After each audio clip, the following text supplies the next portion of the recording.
नमस्कार दोस्तों, मैं नित्यानंद पांडे नित्य साधना में आपका स्वागत करते हैं। दोस्तों, आज हम चर्चा करेंगे सावन माह में वह कौन से काम ऐसे हैं जो हमें भूल कर भी नहीं करने चाहिए। दोस्तों, सावन माह में भगवान शिव और माता पार्वती की पूजा की जाती है।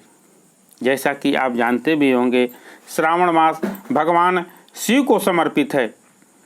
श्रावण मास में जो भी हम भगवान शिव की पूजा करते हैं, आराधना करते हैं, भगवान शिव को जो भी चीज़ हम अर्पित करते हैं वो हमें हजारों गुना होकर के प्राप्त होता है। तो श्रावण मास में भगवान शिव और माता पार्वती की पूजा करनी चाहिए, इसका विशेष महत्व है। दोस्तों, इस महीने में माता पार्वती ने अपनी घोर तपस्या और साधना करके भगवान शिव को प्राप्त किया था। तो आज चर्चा करेंगे श्रावण मास में वह कौन से ऐसे काम हैं जो हमें नहीं करने चाहिए। अपने घर में श्रावण मास में गंदगी नहीं रखनी चाहिए, सफाई का विशेष ध्यान रखना चाहिए। तो दोस्तों, श्रावण मास में जैसे हम पूजा पाठ करते हैं उस तरह से पूजा पाठ करेंगे और पूजा पाठ करने के बाद अपने घर में गंदगी का विशेष ध्यान करेंगे। गंदगी हमें अपने घर में नहीं होनी चाहिए और अपने घर में गंगा जल जरूर छिड़कना चाहिए। अगर हम रोज़ नहीं छिड़क पाते हैं तो सावन मास के सोमवार के दिन विशेष करके अपने घर में गंगा जल का छिड़काव जरूर करना चाहिए। शास्त्र के अनुसार बैगन का प्रयोग नहीं करना चाहिए। हमें शास्त्र के अनुसार श्रावण मास में बैगन नहीं खाना चाहिए। हरी सब्जियां नहीं खानी चाहिए, जैसे साग, पालक, ये सब सब्जियां हमें श्रावण मास में नहीं खानी चाहिए। अपने घर में मांस मदिरा का सेवन नहीं करना चाहिए। सावन माह में अपने घर में मांस मदिरा का सेवन कतई न करें।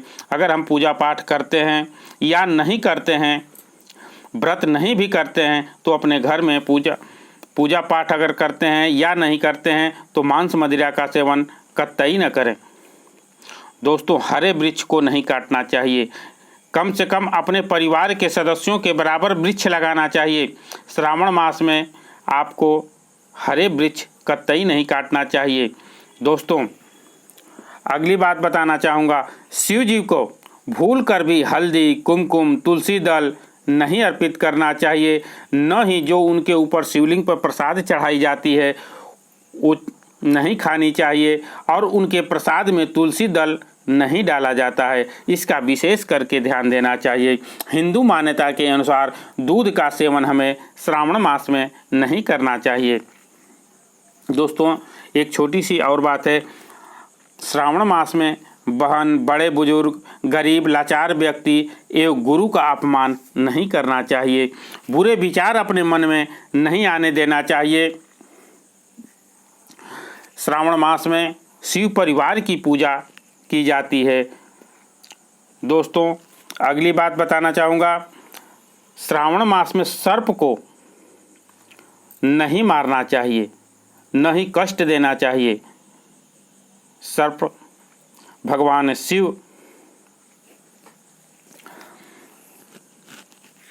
सर्प जो है भगवान शिव के गले में पड़ा रहता है, इस वजह से पूजनीय माना जाता है। इस वजह से सर्प को नहीं मारना चाहिए।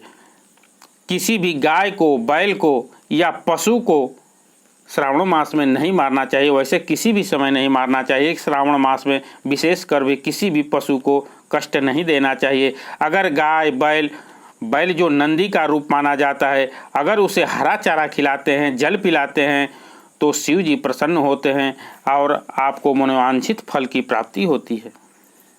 गरीब को दान देना चाहिए, ब्राह्मण को भोजन कराना चाहिए। दोस्तों, कोई भी अगर तीर्थ पर जाना चाहता है तो उसकी मदद जरूर श्रावण मास में करनी चाहिए। मैं फिर बताना चाहूँगा, सावन माह में सात्विक भोजन करना चाहिए। दोस्तों, एक चीज़ का और आप ध्यान देना चाहिए, सुबह देर तक श्रावण मास में कभी नहीं सोना चाहिए, कभी नहीं सोना चाहिए दोस्तों। लेकिन श्रावण मास में विशेष करके देर तक, सूर्योदय होने के बाद तक नहीं सोना चाहिए। घर में गृह कलेश कभी नहीं करना चाहिए। घर में कलेश नहीं करना चाहिए। किसी प्रकार का वार्ता नहीं करना चाहिए। दोस्तों, शाम को प्रदोष काल में आप पूजा पाठ कर सकते हैं। श्रावण मास में शाम को भी आप भगवान शिव की प्रदोष काल में पूजा पाठ जरूर करनी चाहिए। प्रदोष काल में खाना नहीं खाना चाहिए, पीना नहीं चाहिए दोस्तों, लड़ाई झगड़े वार्तालाप नहीं करना चाहिए। प्रदोष काल में इन सब चीज़ों का विशेष ध्यान देना चाहिए। श्रावण मास में दोस्तों यह छोटी सी बात है, श्रावण मास में काले रंग के कपड़े नहीं पहनना चाहिए। शिव पूजा में शंख का उपयोग नहीं करना चाहिए।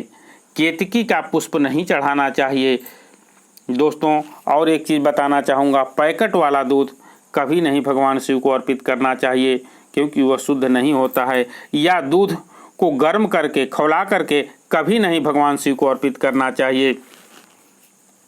शिव पर चढ़ा हुआ प्रसाद कभी नहीं खाना चाहिए।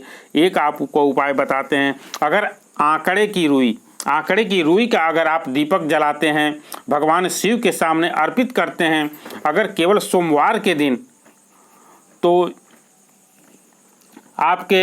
आपको अनन्य फल की प्राप्ति होती है। अगर ऐसा करते हैं तो आपके जीवन में धन की कमी नहीं रहेगी, या किसी भी प्रकार की बीमारी है या किसी भी प्रकार के परेशानी में आप पड़े हुए हैं तो वह दूर हो जाएगी। आंकड़े की रुई का दीपक भगवान शिव को जरूर अर्पित करना चाहिए। तो यह थी कुछ जानकारी। मिलते हैं कुछ ऐसी ही ज्ञानवर्धक वीडियो के साथ। धन्यवाद।